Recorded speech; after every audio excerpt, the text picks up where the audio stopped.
नमस्कार जी। आज की वीडियो में हम बात करेंगे अंसल एपीआई के बारे में, जिसको अभी कोर्ट ने बैंकरप्ट डिक्लेयर किया है। तो ऐसे में लोगों को बड़ी टेंशन है उनकी प्रॉपर्टी को लेके जो अंसल में उनकी है। काफी सवाल भी हैं कि अब उनकी प्रॉपर्टी का क्या होगा, प्रॉपर्टी का क्या फ्यूचर रहेगा, प्रॉपर्टी उनकी रहेगी या वो भी उस पर भी कोई सवाल उठेंगे। तो आपको मैं पहले ही बता दूं कि अगर आपकी प्रॉपर्टी से रजिस्ट्री है, आपने अंसल से रजिस्ट्री हो रखी है आपकी प्रॉपर्टी की, तो आपको टेंशन लेने की कोई जरूरत नहीं है, आप सेफ है। रजिस्ट्री में कन्वेंस डीड सेल डीड ये दोनों है। कन्वेंस डीड वो होती है जो पहली बिल्डर से प्रॉपर्टी आपको रजिस्टर्ड होकर मिलती है, और सेल डीड वो जो ऑलरेडी रजिस्टर्ड प्रॉपर्टी आप परचेज करते हैं।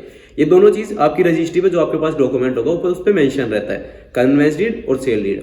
अगर ये दोनों केस है तो आपको टेंशन लेने की कोई जरूरत नहीं है, आप सेफ है, आपकी प्रॉपर्टी सेफ है, आपका पैसा सब कुछ सेफ है।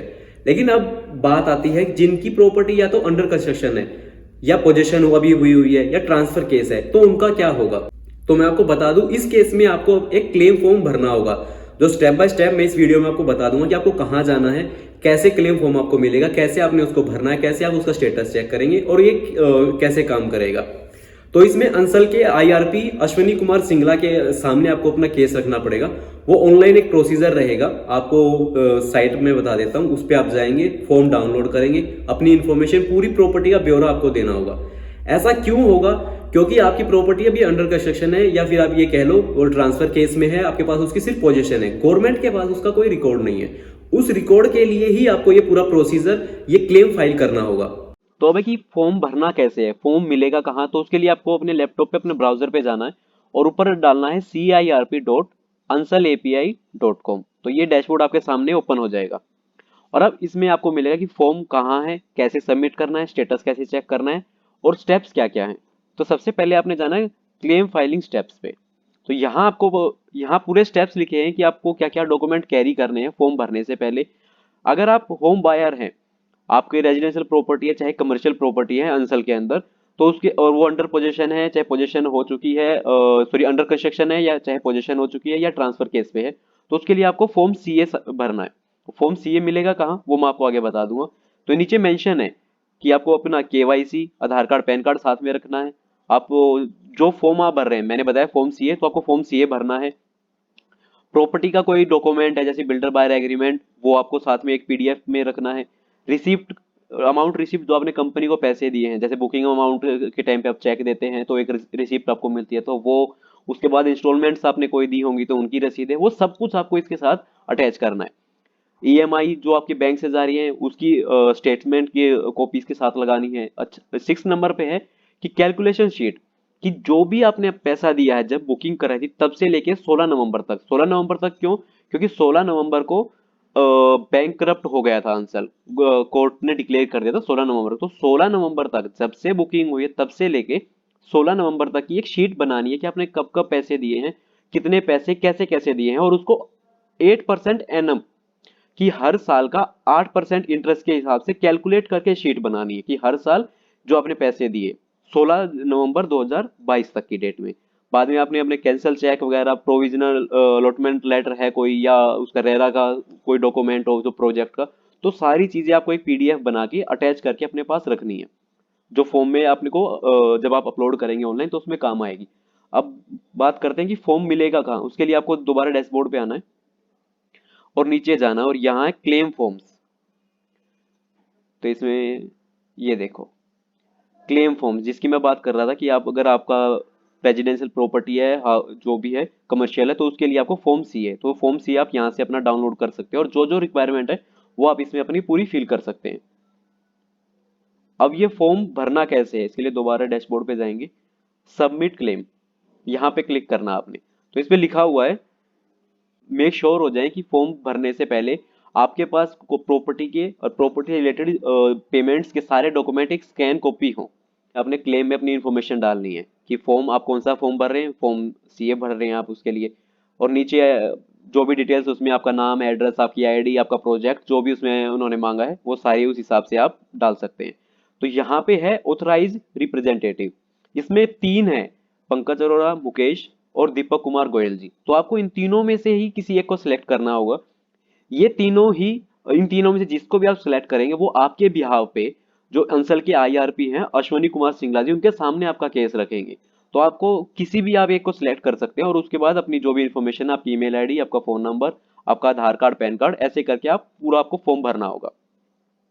और अब है कि ये फॉर्म हमें मिलेगा कहाँ पे, जब आपने सबमिट कर दिया है या फिर किस किसने आज तक भरा हुआ है, तो उसकी पूरी लिस्ट जब आप भर देंगे तो उसके पास आपकी मेल आईडी पे पूरी इन्फॉर्मेशन आ जाएगी कि आपका क्लेम आईडी ये है, आपका नंबर ये है। आप इसको ऑनलाइन भी चेक कर सकते हैं। तो वो कहाँ मिलेगा वो मैं आपको बता देता हूँ। जैसे यहाँ पे लास्ट अपडेट है 3/1 की, लिस्ट ऑफ क्रेडिटर, ये 25 दिसंबर 2022 तक की। आप इसको डाउनलोड करें, अब इसमें चेक कर सकते हैं। जैसे सेकंड पेज पे जाएंगे, एक सेकंड थोड़ा जूम कर देता हूँ। ये रहा आपका क्लेम रेफरेंस नंबर। जैसे फर्स्ट है 5147 संजय कुमार राय, तो इन्होंने 25 दिसंबर को भरा था। टोटल अमाउंट जो इन्होंने डाला है अपनी प्रॉपर्टी को लेके वो डाला है 5,53,000। ऐसे किसी ने 59 डाला, किसी ने 30, किसी ने 41।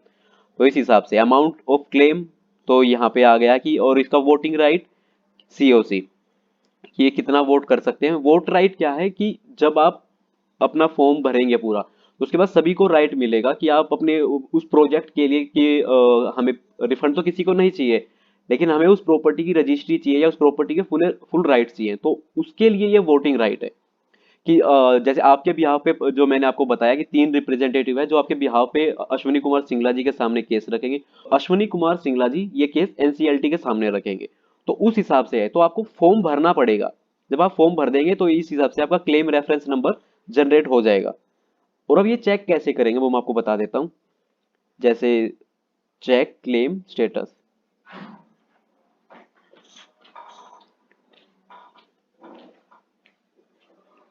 व्यू, मैंने आपको यहाँ पे बताया था कि क्लेम रेफरेंस नंबर है 5147 संजय कुमार राय। तो यहाँ पे उसका स्टेटस चेक कर रहे हैं आप, तो वो बता रहा है कि क्लेम अपडेटेड, अपडेट हो गया क्लेम, और वो अंडर वेरिफिकेशन है। वो चेक हो रहा है। और वो क्लेम किसका है? संजय कुमार राय जी का। तो आप ऐसे अपनी भी जो आपकी प्रॉपर्टी है उसके लिए क्लेम फाइल कर सकते हैं। अब जैसा मैंने आपको बताया, ये स्टेप आपको पूरा फॉलो करना पड़ेगा। स्टेप बाय स्टेप आपको एक एक चीज की इंफॉर्मेशन पूरी उसमें डालनी पड़ेगी। क्या क्या डॉक्यूमेंट थे, उसकी इंस्टॉलमेंट या लोन पे आपने लिया है तो उसके पेपर, जो जैसे जैसे बताया गया ऐसे ऐसे आपको पूरा स्टेप फॉलो करके अपने document as soon as possible वहां अपलोड करने पड़ेंगे। क्योंकि जितनी जल्दी आप करेंगे उतनी जल्दी सेटलमेंट होगी, उतनी जल्दी कोई रिजल्ट निकल के आएगा। अब एक और सवाल है जो लोग पूछते हैं कि क्या ये हमें रिफंड मिलेगा? क्योंकि हमें रिफंड नहीं चाहिए, हमें तो प्रॉपर्टी चाहिए जिसके लिए हमने इतने साल वेट भी किया है और पैसा भी दिया है। तो ये कोई रिफंड के लिए नहीं है। यहाँ सिर्फ क्या है कि आप अपनी प्रॉपर्टी का पूरा ब्यौरा देंगे, एक वोट राइट आपको मिलेगा कि आप जैसे किसी ने 1 दिसंबर तक फाइल किया तो उनको एक वोट राइट मिल चुका है। जो आपको सामने मैंने फॉर्म दिखाया उसमें सामने लिखा रहता है कि इतना पैसा आपने क्लेम पे डाला है, इतना आपको मिल जाएगा, इतना राइट आपके पास वोटिंग का आ गया। वोटिंग का मतलब कि IRP जो अश्विनी कुमार सिंगला जी हैं वो NCLT के सामने आपके बिहाफ पे बात करेंगे, और जिससे आपको अपनी प्रॉपर्टी रजिस्ट्री या डॉक्यूमेंट या जो भी फॉर्मेलिटीज है वो जल्दी से जल्दी हो सके। तो ये सिर्फ उसके लिए है, कोई रिफंड की इसमें कोई बात नहीं है। सिर्फ आपको एक ब्यौरा देना है कि ये प्रॉपर्टी आपकी है, ये आपके राइट है, इसके ऊपर आपने ये पैसा अपना दिया हुआ है और ऐसे ऐसे इसमें सबमिट करा रखा है। तो ये काम जितना जल्दी हो सके आप उतना जल्दी करें। कुंडली सोनीपत में किसी भी प्रॉपर्टी के रिगार्डिंग या अंसल में आपकी कोई प्रॉपर्टी है उसके रिगार्डिंग आपको कोई सजेशन या कोई हेल्प या कोई बात करनी है तो आप हमें बेझिझक कॉल कर सकते हैं। मैं नीचे नंबर दे देता हूँ 9015801580, विनर रियल एस्टेट कुंडली सोनीपत। आप कभी भी हमें कॉल कर सकते हैं, हम आपकी इसमें पूरी मदद करेंगे। तब तक आप स्वस्थ रहें, ख्याल रखें।